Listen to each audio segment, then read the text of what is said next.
Everyone, Ernest അക്കാഡമിയുടെ മറ്റൊരു വീഡിയോയിലേക്ക് എല്ലാവർക്കും സ്വാഗതം. FCA പുതിയ നോട്ടിഫിക്കേഷൻ വരാൻ പോകുന്നത് എല്ലാവരും അറിഞ്ഞു കാണുമല്ലോ. അഗ്രികൾച്ചർ ഉദ്യോഗാർത്ഥികളെ സംബന്ധിച്ചിടത്തോളം ഒരു നല്ല അവസരം കൂടിയാണ് വരാൻ പോകുന്നത്. നമ്മുടെ ഒട്ടുമിക്ക കേരള PSC എക്സാംസും കഴിഞ്ഞിരിക്കുകയാണ്. ഇനി നമുക്ക് വരാൻ പോകുന്നത് FCI ഉണ്ട്, നബാർഡിൻ്റെ എക്സാമും ഉണ്ട്. അപ്പം ഇത് രണ്ടിന് അത്യാവശ്യം നല്ല വേക്കൻസിയോടെ ആയിരിക്കും ഇത് പുറത്തു വരുന്നത്. അത്യാവശ്യം നന്നായിട്ട് ഹാർഡ് വർക്ക് എടുത്ത് കഴിഞ്ഞാൽ നിങ്ങൾക്ക് അടുത്ത വർഷം ഇതേ സമയത്ത് FCAയുടെ പോസ്റ്റിൽ ഇരിക്കാവുന്നതാണ്. അപ്പോൾ നമുക്ക് FCAയുടെ ഡീറ്റെയിൽസിലേക്ക് കടക്കാം. FCAയുടെ ഈ നോട്ടിഫിക്കേഷൻ അഗ്രികൾച്ചറിൻ്റെ വരുന്നത് അസിസ്റ്റന്റ് ഗ്രേഡ് 3 ടെക്നിക്കൽ പോസ്റ്റിലാണ് വരുന്നത്. അപ്പോൾ നമുക്ക് കൂടുതലായിട്ടും ഈ നോട്ടിഫിക്കേഷനെ പറ്റി നോക്കുകയാണെങ്കിൽ 3 രീതിയിലാണ് നമ്മുടെ സെലക്ഷൻ പ്രോസസ്സ് നടക്കുന്നത്. ഒന്നാമത്തെ ഓൺലൈന്, 2 സ്കിൽ ടെസ്റ്റ്, മൂന്നാമത്തെ ഡോക്യുമെൻ്റ് വെരിഫിക്കേഷൻ. നമുക്ക് ഏറ്റവും കൂടുതൽ കൺഫ്യൂഷൻ വരുന്നതും അതുപോലെ തന്നെ ഈ ഒരു എക്സാമിന് പ്രിപ്പയർ ചെയ്യാൻ ആഗ്രഹിക്കുന്നവർ ഏറ്റവും ആദ്യം ചെയ്യേണ്ട ഒരു 3 കാര്യങ്ങളാണ്. നമ്മുടെ സിലബസ് നോക്കുക, എക്സാമിൻ്റെ പാറ്റേൺ എങ്ങനെയൊക്കെയാണെന്ന് ശ്രദ്ധിക്കുക, അതുപോലെ പ്രീവിയസ് ഇയർ ക്വസ്റ്റ്യൻസ് അനാലിസിസ് ചെയ്യുക. ഈ 3 കാര്യങ്ങളും നിങ്ങൾ ഈ ഒരു എക്സാമിന് വേണ്ടി പ്രിപ്പയർ ചെയ്യാൻ ആഗ്രഹിക്കുന്നുണ്ടെങ്കിൽ നിങ്ങൾ മസ്റ്റായിട്ടും നോക്കേണ്ട കാര്യമാണ്. അതിനുപരി ഇന്നൊരു ഹാപ്പി ന്യൂസും കൂടെ ഉണ്ട്. അഗ്രികൾച്ചർ അസിസ്റ്റന്റ് ഗ്രേഡ് 2ൻ്റെയും ഫാമസിസ്റ്റന്റ് ഗ്രേഡ് 2ൻ്റെയും ഫൈനലായിട്ടുള്ള റാങ്ക് ലിസ്റ്റ് ഇന്ന് പബ്ലിഷ് ചെയ്തിട്ടുണ്ട് കേരള PSC. ഭൂരിഭാഗം നമ്മുടെ സ്റ്റുഡൻസും റാങ്ക് ലിസ്റ്റിൽ ഇടം പിടിച്ചിട്ടുണ്ട്. അത് നമ്മളെ സംബന്ധിച്ചിടത്തോളം ഹാപ്പി ന്യൂസും കൂടിയാണ്. അപ്പം നമുക്ക് FCAയുടെ നോട്ടിഫിക്കേഷനിലേക്ക് കടക്കാം.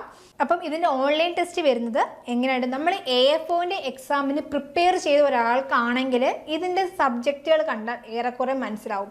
കാരണം ഇംഗ്ലീഷും റീസണിങ് എബിലിറ്റിയും ന്യൂമറിക്കൽ ആപ്റ്റിറ്റ്യൂഡും നമ്മുടെ AFOൻ്റെ അഗ്രികൾച്ചർ ഫീൽഡ് ഓഫീസറിൻ്റെ എക്സാമിൻ്റെ പ്രിലിമിനറി വരുന്നതായിരുന്നു. പക്ഷേ വ്യത്യാസം വരുന്നത് അതിനകത്ത് നമ്പർ ഓഫ് ക്വസ്റ്റ്യൻസ് 40 ക്വസ്റ്റ്യൻസ് ആയിരുന്നു. പക്ഷേ FCAയുടെ കേസിൽ വന്നപ്പം ഇത് 25 ക്വസ്റ്റ്യൻസേ ഉള്ളൂ. പക്ഷേ 15 മിനിറ്റേ ഉള്ളൂ. ഏറ്റവും കൂടുതൽ എക്സാമിന് പ്രിപ്പയർ ചെയ്യുന്നവർ വിഷമിക്കുന്ന ഒരു കാര്യമാണ് ഈ ചെറിയ ഒരു സമയത്തിനുള്ളിൽ എങ്ങനെ നമ്മൾ 20 ക്വസ്റ്റ്യൻസ് അറ്റൻഡ് ചെയ്യുമെന്നുള്ളത്. ഇതിലൂടെ നമുക്ക് പറയാൻ പറ്റുന്ന ഒരേ ഒരു കാര്യം എന്ന് വെച്ച് കഴിഞ്ഞാൽ നിങ്ങൾ കണ്ടിന്യൂസ് ആയിട്ട് വർക്ക് ചെയ്യുക. നിങ്ങളുടെ വർക്കൗട്ടിലൂടെ മാത്രമേ നിങ്ങൾക്ക് ചെറിയൊരു സമയത്തിനുള്ളിൽ കൂടുതൽ ക്വസ്റ്റ്യൻസ് അറ്റൻഡ് ചെയ്യാൻ പറ്റത്തുള്ളൂ. അപ്പം ഈ ഒരു എക്സാമിന് വേണ്ടി പ്രിപ്പയർ ചെയ്യുന്നവർ ഈ ഒരു ഫസ്റ്റ് ഫേസ് കടക്കാനായിട്ട് കണ്ടിന്യൂസ് നന്നായിട്ട് എന്ത് ചെയ്യുക, എക്സാം പ്രിപ്പയർ ചെയ്ത് തന്നെ പഠിക്കാം. ദിവസം 2 മോക്ക് ടെസ്റ്റ് എങ്കിലും മിനിമം നിങ്ങൾ അറ്റൻഡ് ചെയ്യുക. മോക്ക് ടെസ്റ്റിൽ എവിടെ തെറ്റുന്നോ അത് ആദ്യം തൊട്ടിരുന്ന് പഠിക്കാൻ ശ്രദ്ധിക്കുക. എപ്പോഴും ഹാർഡ് വർക്കിനേക്കാളും നല്ലത് സ്മാർട്ട് വർക്ക് തന്നെയാണ്. സ്മാർട്ടായിട്ടിരുന്ന് പഠിച്ചോളൂ. അടുത്ത വർഷം നിങ്ങൾക്ക് FCAയിലെ ഒരു വേക്കൻസി നിങ്ങൾക്കുള്ളത് തന്നെയാണ്. പിന്നെ വരുന്നൊരു എക്സ്ട്രാ സബ്ജക്റ്റാണ് ജനറൽ സ്റ്റഡീസ് ആണ്. അതിനകത്ത് ഹിസ്റ്ററിയും എക്കണോമിക്സും ഒക്കെ വരുന്നുണ്ട്. അത് കുറച്ച് ജനറൽ നോളജ് ഒക്കെ കുറച്ച് നമ്മൾ പ്രിപ്പയർ ചെയ്യേണ്ടതായിരിക്കുന്നു. ഫേസ് 2ലാണ് ഏതാണ് നമ്മുടെ സബ്ജക്റ്റ് അതിനെപ്പറ്റി വരുന്നത്.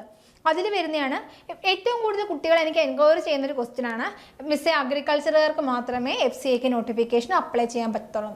അല്ല, ബോട്ടണി കഴിഞ്ഞവർക്കും സുവോളജി കഴിഞ്ഞവർക്കും കെമിസ്ട്രി ഫിസിക്സ് ഇത് 4 കഴിഞ്ഞവർക്കും ആണെങ്കിൽ അഗ്രികൾച്ചറുകാരെ പോലെ തന്നെ ഈ എക്സാമിന് അപ്ലൈ ചെയ്യാവുന്നതാണ്.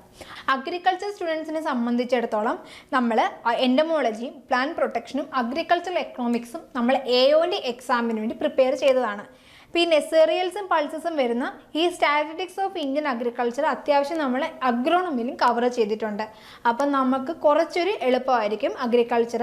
അങ്ങനെ നിങ്ങളുടെ സബ്ജക്റ്റ് ആണെങ്കിൽ നിങ്ങൾ ബാക്കിയുള്ള സബ്ജക്റ്റ് പഠിക്കാൻ കൂടുതൽ സമയം എടുക്കുക.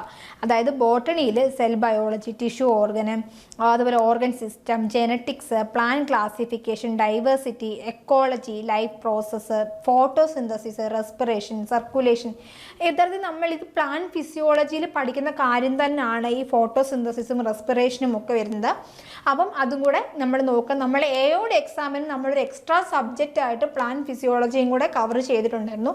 ഇതിൽ ഒട്ടുമിക്കതും നമ്മൾ അവിടെ പഠിച്ചതാണ്. പിന്നെ സുവോളജി, കെമിസ്ട്രി, ഫിസിക്സ് ഈ 3 കാര്യങ്ങളുമായിരിക്കാം ഒരുപക്ഷെ അഗ്രികൾച്ചർ കഴിഞ്ഞ ഒരു സ്റ്റുഡൻറ്റിന് കുറച്ച് പാടായിട്ട് വരുന്നത്. അപ്പോൾ അതിന് നിങ്ങൾ കൂടുതൽ ടൈം എടുത്ത് പഠിക്കുക.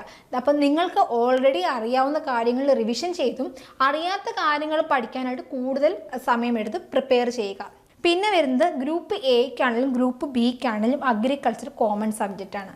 അപ്പം അഗ്രികൾച്ചർ സ്റ്റുഡൻസിനെ സംബന്ധിച്ചിടത്തോളം നിങ്ങൾക്ക് വരാൻ പോകുന്ന ഏറ്റവും നല്ലൊരു പോസ്റ്റാണ് FCAയുടെ പോസ്റ്റ്. ഒരു നല്ല വേക്കൻസി ആയിട്ടുമായിരിക്കും FCAയുടെ നോട്ടിഫിക്കേഷൻ പുറത്തു വരുന്നത്. അപ്പം ഓൾ ഇന്ത്യ എക്സാം ആണെന്ന് മനസ്സിലാക്കി പഠിക്കുക. നന്നായിട്ട് പ്രിപ്പയർ ചെയ്ത് കഴിഞ്ഞാൽ നിങ്ങൾക്കുള്ളത് തന്നെയാണ് ഒരു പോസ്റ്റ്. FCAയുടെ ഈ ഒരു പോസ്റ്റിൽ അപ്ലൈ ചെയ്യുന്നവർക്കായി ഏണസ്റ്റ് അക്കാഡമി ഒരു ഫ്രീ വർക്ക്ഷോപ്പ് തന്നെ നടത്തുന്നുണ്ട്. ഈ മാസം 27-ാം തീയതി രാത്രി 8 മണിക്കാണ് വർക്ക്ഷോപ്പ് ഉള്ളത്.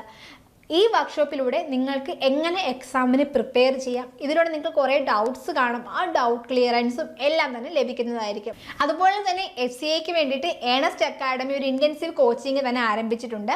കോച്ചിങ്ങിന് ജോയിൻ ചെയ്യുവാനും അതുപോലെ തന്നെ വർക്ക്ഷോപ്പിൽ കൂടുതൽ വിവരങ്ങൾ അറിയുവാനും താഴെ കാണുന്ന ഗൂഗിൾ ഫോം ഫില്ല് ചെയ്യുക. മറ്റൊരു അഗ്രികൾച്ചർ വീഡിയോയുമായി വീണ്ടും കാണാം. താങ്ക്